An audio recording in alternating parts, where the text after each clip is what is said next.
one of the oldest Japanese book publisher, wrote draft of letter and finished the work and sent Secretary General Gutierrez on July 7th. The open letter was signed by 48 Japanese citizens and intellectuals, 52 South Korean intellectuals, 4 other intellectuals, and 2 Japanese organizations.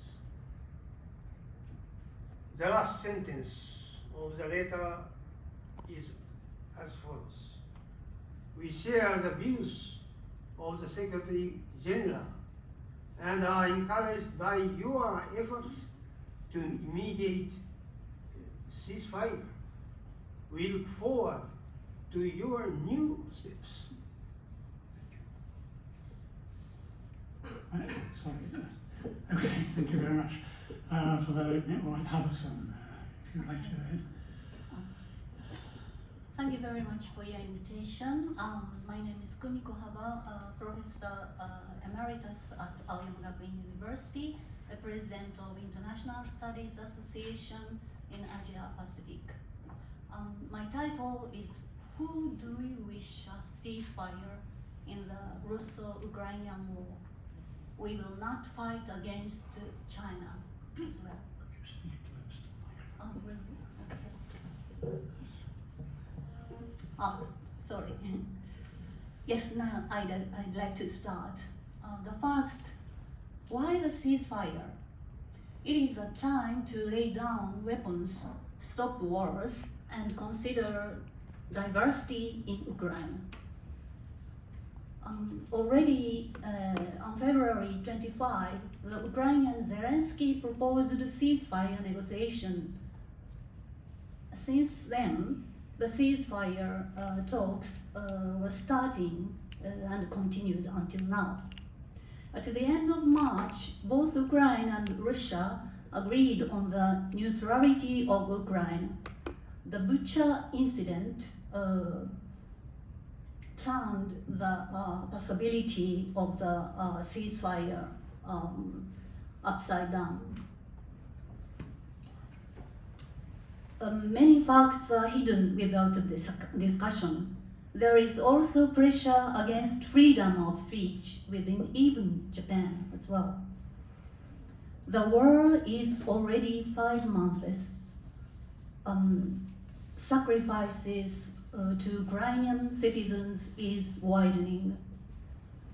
Life is treasure. It is an Okinawa word. Million Ukrainian refugees also wish to go back home and peace. UN Secretary General Guterres started to work together with Asia, Africa, Latin America, and other regions that do not agree with the alliance of values between the US, EU, and Japan to reach a ceasefire. Second, the essence of the problem beyond media taboo. Ukraine simple polarization of Russia and Ukrainian neglecting Ukraine's multi-ethnicity. US military supported in Western Ukraine, Russian military supported in Eastern Ukraine. First, why did Russia invade Ukraine? Stop the threat of the latest weapons of the war, such as American weapons, Javelin and HIMARS, and NATO military training leaders are entering Ukraine, which is twice as large as Germany. The problem,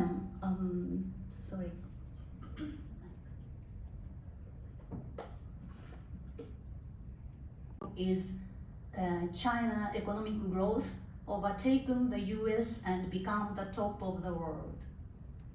the last conclusion. Ceasefire, not sending weapons. Zelensky demands arms. The US and NATO give them to Ukraine. But with the weapon, they are destroying Ukrainian people. Russia is not only one killing Ukrainians, but Western is also killing as well. What is needed is a ceasefire.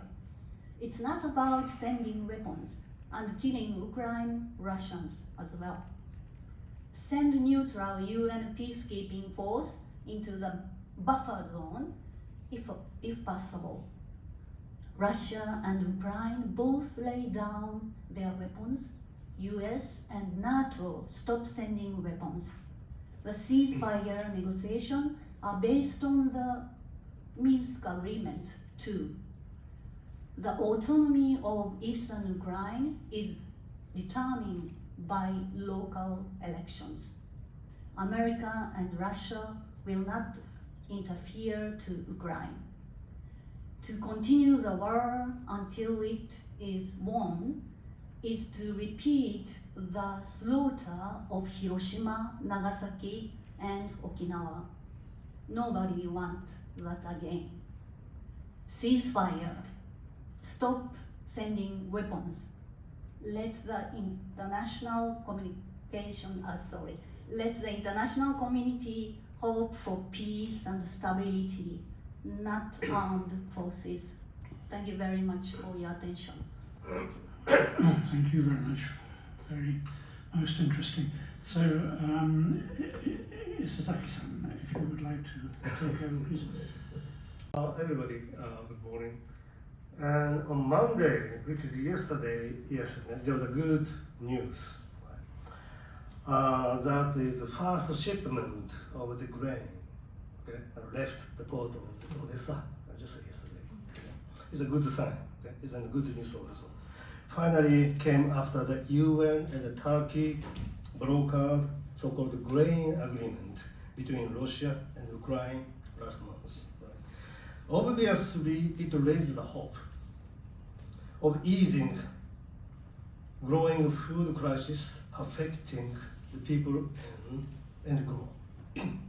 Also, we sincerely hope that the stabilization of this grain deal will contribute to form the foundation for the further UN role for the real deal. I'm talking about the real deal. The Ukraine crisis caused by Russia's serious violation of UN Charter has already passed half a year, but the war has continued and without convergence, and enormous war crimes are afflicting the people every day. Furthermore, there are concerns that heightening tensions between Russia and the West will develop into the war in which nuclear weapons are likely mobilized. In the midst of these drastic changes in the world, two conflicting concepts appear dividing the international community. One is so-called justice camp that want to achieve peace by letting the devil be the angel in prosecuting the guilty parties.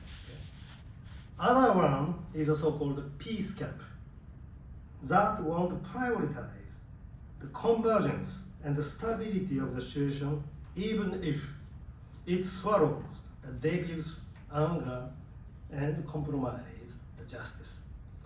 But we are neither of them. While pursuing the justice based on international humanitarian law and international human rights law, we believe that international conflict is caused by differences in the interpretation of justice between parties to the war. Focusing on the relief of the innocent civilians citizens suffering from the war at this very moment. We would like to pursue a way to complement justice by realizing immediate ceasefire rather than ending the war itself, and pursuing respite from senseless carnage rather than immediate ruling of the justice, so that roadmap for the realization of ultimate justice is negotiated. We aim to create diplomatic space for the dialogue and engagement that is indispensable for that purpose, and to form public opinion to urge United Nations to intervene. The core member of our group, okay, have compiled the statement. Okay? That is at your hand. Each member of this group has a variety of background. And although there was a Russia particularly, no one disagrees with Russia's illegality. The illegality of Russia is nothing but serious violation of so-called jus ad bellum. That is Article 51 of United Nations Charter. This division, similar to justice camp and peace camp, exists even among us. Sometimes it appears when we debate among ourselves. But what is common among us is nothing but longing for immediate ceasefire just to save humanity. Please understand that. How to achieve this? We think it is our mission to predict and propose it by realism rather than the emotion. The war will always cease fire, okay? War will end. Unless there is the complete victory by either side. A ceasefire comes automatically when both sides are exhausted and fall into the situation where the higher objective of the war of both sides cannot be achieved. Therefore, our aim is to accelerate it by as much as even a day with the intervention of third party. That mainly we're talking about UN. We envisage that the new ceasefire, if possible, new ceasefire will be arbitrated with a ceasefire line, as Professor Haber described, and maybe a buffer zone setting such as the content of the deal immediately after 2014 Minsk agreement. But this time, how will the ceasefire line to be drawn? That is the question. Maybe it will converge into the so-called status quo ante. Status quo ante.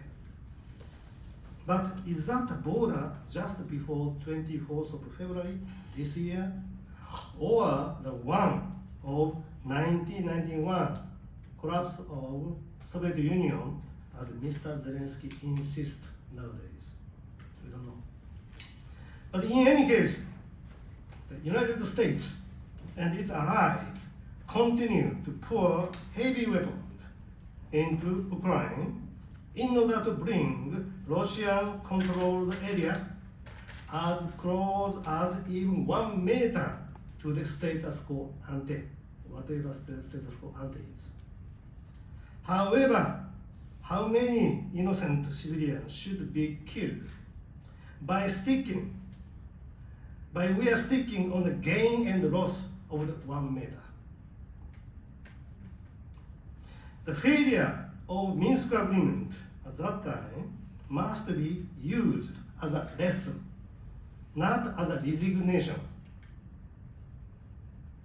In general, breakup of the ceasefire results from accumulation of small and sporadic violations.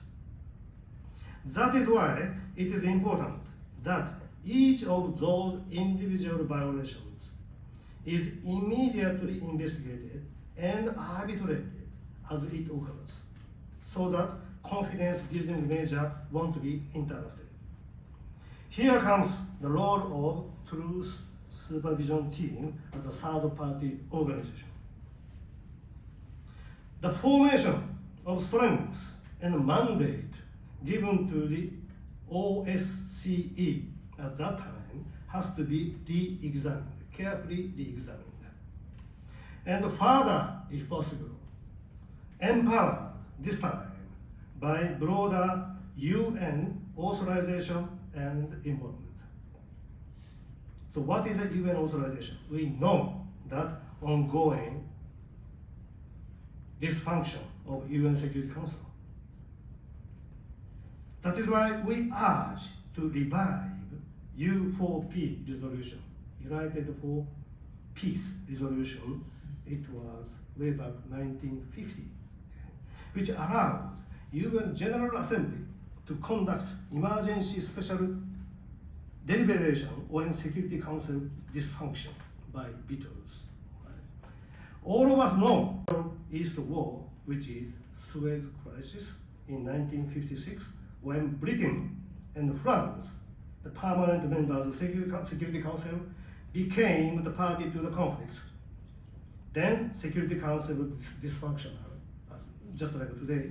That the UN at that time, General Assembly, was hailed by Canadian Foreign Minister Lester Pearson, who won the Nobel Peace Prize for this achievement. The UN emergency forces was launched, which became the starting point of later UN peacekeeping operations. In Japan, I'm talking to Japanese journalists here, there seems to be surprisingly childish, misleading that ceasefire is surrender. So little explanation needed here. It should be understood that ceasefire is a temporal phase, has nothing to do with final outcome of the war. The idea behind the ceasefire is that such issues like territorial attribution of the issue of self-determination of certain ethnic groups, and essentially, more importantly, war crime, okay, should be discussed over time after the battle is interrupted. What could be dealt with this regard will be only roadmap to get there in the phase of negotiating ceasefire. Roadmap. Regarding war crime, that is defined and whose prosecution is governed by so-called jus in bello, that is international humanitarian law, where the invader, Russia, and invaded Ukraine are both equal party to the war. Okay, please understand that. It is necessary to understand how much time and effort it took to prosecute past war crime. And what was the result in the past? It's a lengthy procedure, takes maybe decades. The longer the ceasefire is delayed, the more war crime will occur and more evidence essential for the prosecution will be decayed.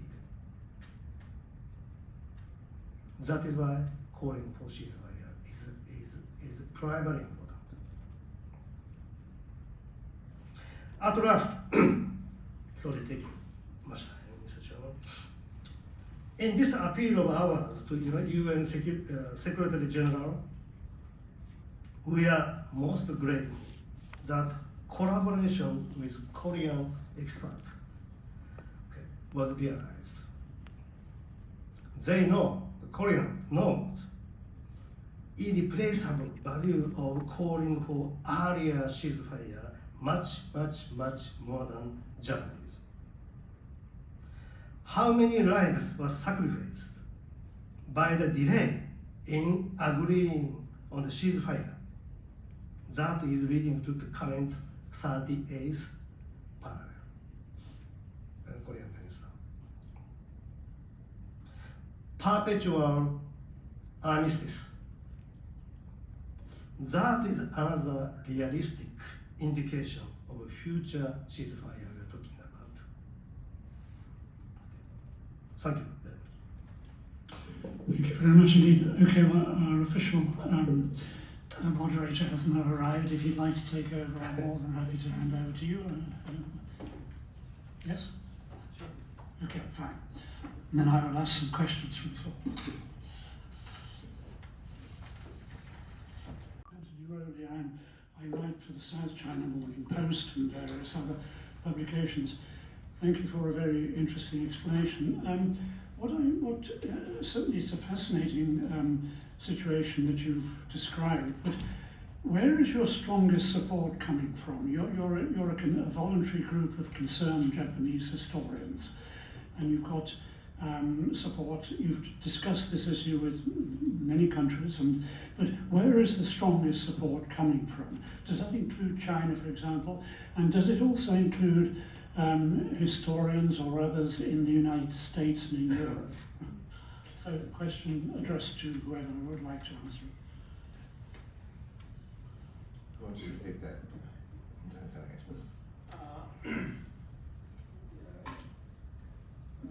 You raise a very problem of movement.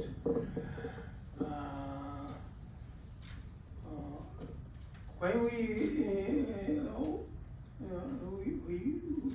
wish to issue